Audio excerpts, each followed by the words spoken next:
ایک صحابی آیا، یا رسول اللہ میرا باپ میرا پیسہ مجھ سے پوچھے بغیر ہی خرچ کرتا۔ بات تو قانون کی اس نے ٹھیک کی تھی کہ اگر بیٹے کی کمائی ذاتی ہو، ذاتی باپ کی طرف سے نہ ہو، ذاتی محنت مزدوری کر کے ہو، تو باپ کو اجازت لے کے خرچ کرنا چاہیے، قانون یہ ہے۔ اس نے آ کے شکایت کر، تو آپ نے اس کو بلوایا۔ جب اسے پتہ چلا کہ میرے بیٹے نے میری شکایت کی تو ان کو بڑا غم ہوا۔ تو عرب تو پیدائشی شاعر ہوتے تھے، ماں کا دودھ چھوڑتے تھے اور شعر کہنا شروع کر دیتے تھے، عرب کا ماحول ایسا تھا۔ تو اس کو انہیں جب پتہ چلا کہ میرے بیٹے نے میری شکایت کی تو ان کو رنج ہوا، تو انہیں کچھ شعر کہے،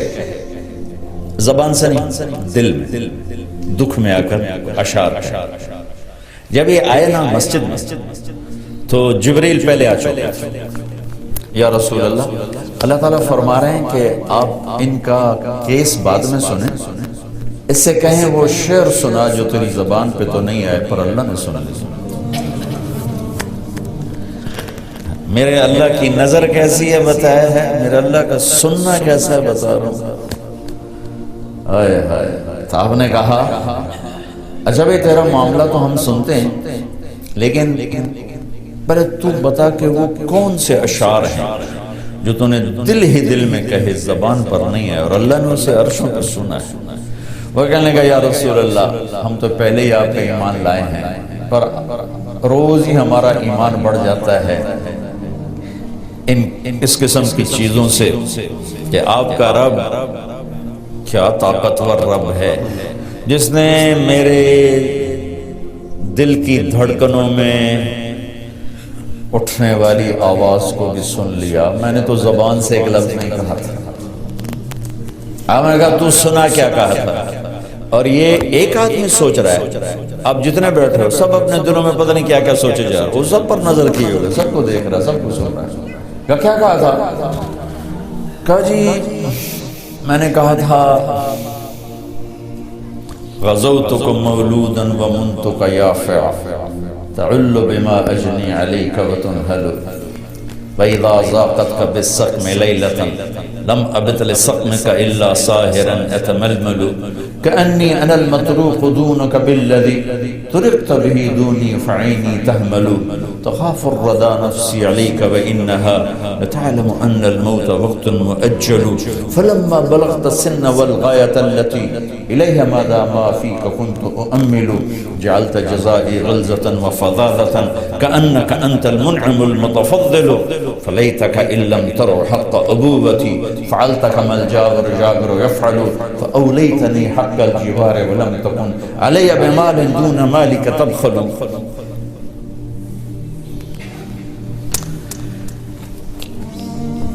کیا کلام ہے، میں کہاں سے ترجمہ کروں؟ کہا بیٹا جس دن تو پیدا ہوا تھا نا اسی دن سے ہم نے اپنے لیے جینا چھوڑ دیا۔ ہائے ہائے ہائے، ایک پیو دی فریاد سنو، بچے بھی بیٹھے ہو، پیو بھی بیٹھے ہو، والدین میں ہیں، اولاد بھی ہیں، اولادوں کو پتہ نہیں ہوتا کہ ماں باپ کتنا دکھ اٹھاتے ہیں۔ بیٹا جس دن تو پیدا ہوا تھا ہم نے اسی دن اپنے لیے جینا چھوڑ دیا، ہم نے تیرے لیے جینا شروع کیا، تجھے راحت پہنچانے کے لیے تکلیفوں سے ٹکر لی، تجھے گرم رکھنے کے لیے سرد ہواؤں کے تھپیڑوں سے لڑا، تمہیں ٹھنڈک پہنچانے کے لیے تپتی ریت میں تپتی ہواؤں سے ٹکر لی، تجھے سلانے کے لیے ساری ساری رات جاگا، تجھے کھلانے کے لیے اپنا پیٹ کاٹا، تجھے خوش رکھنے کے لیے غموں کو سینے سے لگا لیا، تمہیں سکھ پہنچانے کے لیے دکھوں سے صلح کر کہ تو خوش رہے، تو خوش رہے، تیری خوشی دیکھنے کے لیے اپنے آپ کو مشقت کی چکی میں پیس کے رکھ، اور جب کبھی تو بیمار ہوتا تھا تو ساری رات تیرے سرانے گزر جاتی تھی، کبھی تیری ماں بیٹھی کبھی تیرا باپ بیٹھا ہے کہ کہیں مر نہ جائے، کہیں مر نہ جائے۔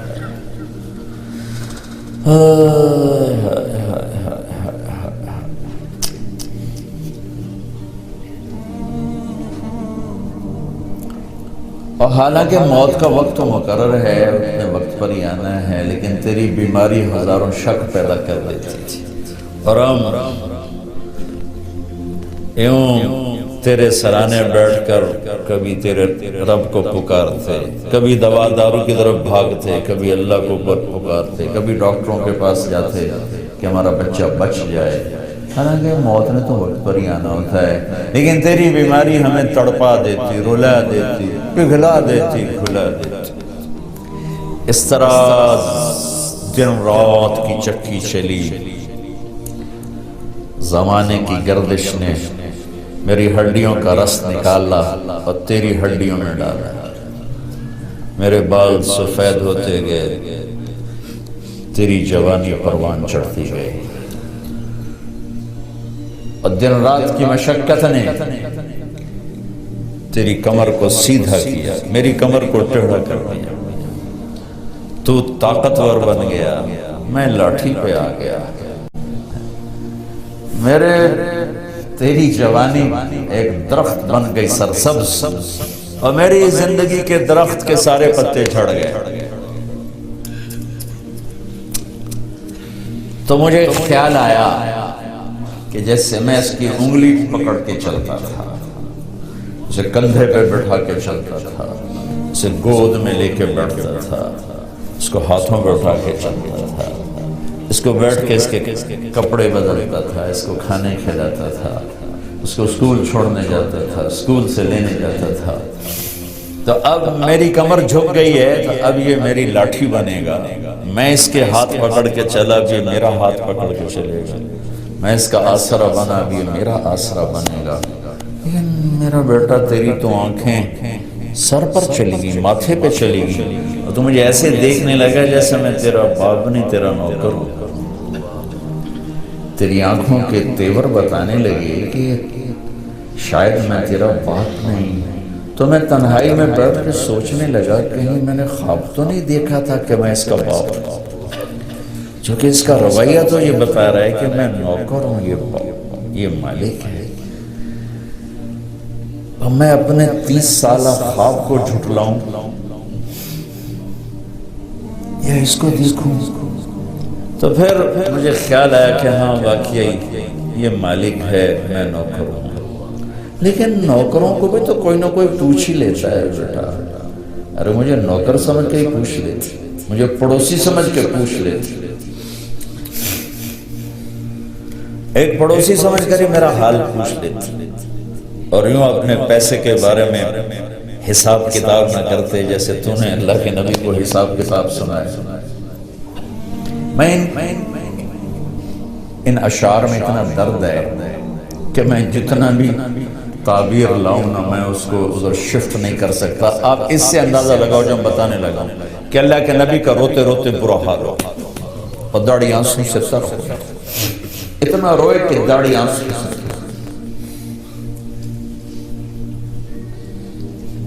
تو میں ان کو کیسے اردو میں کیسے لاؤں؟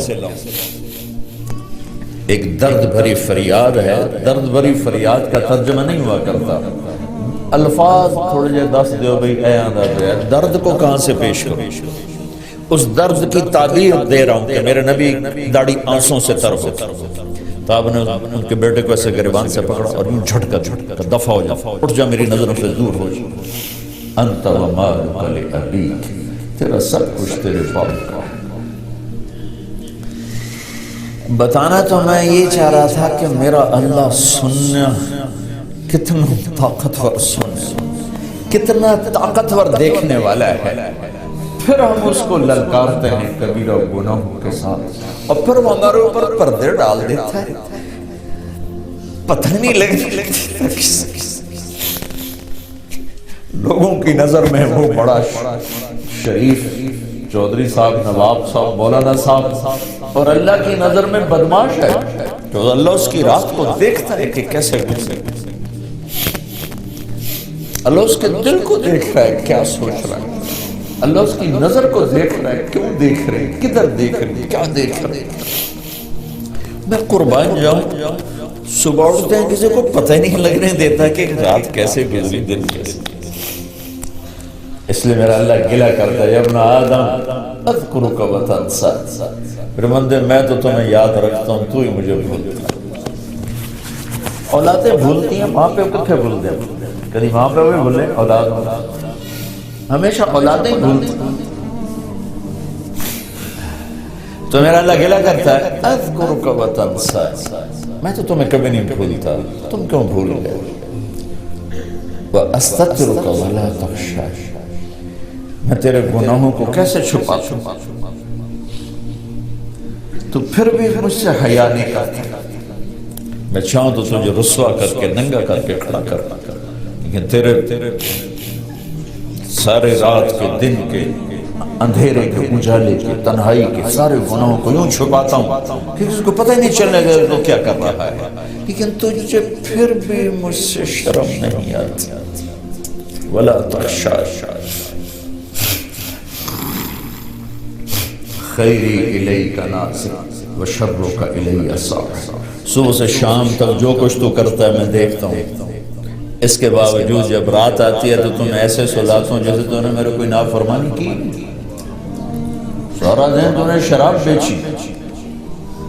سارا دن تو نے جوئے میں گزارا، سارا دن تو نے ایک نماز نہیں پڑھی، سارا دن تو نے جھوٹ بولا، سارا دن تو نے یہ کیا وہ کیا، جب رات آئی تو میں نے نیند سے کہا جا میرے بندے کو سلا۔ وَإِنِّي أَكْلَأُهُمْ فِي مَضَاجِعِهِمْ كَأَنَّهُمْ لَمْ يَعْصُونِي، صبح سے شام تک تیرا دن جیسے گزرا، رات کو تو میں تمہیں الٹا لٹکاتا، میں کہتا نہیں میرا بندہ بندی سلا دو، شاید کبھی اسے توبہ کا خیال آ جائے، شاید کبھی اس کی ہماری دوستی لگ ہی جائے۔ دیکھو بڑے لوگوں سے دوستی لگانے کے لیے ایمان بیچنا پڑتا ہے، ضمیر کو مارنا پڑتا ہے، غیرت کے سودے کرنے پڑتے ہیں۔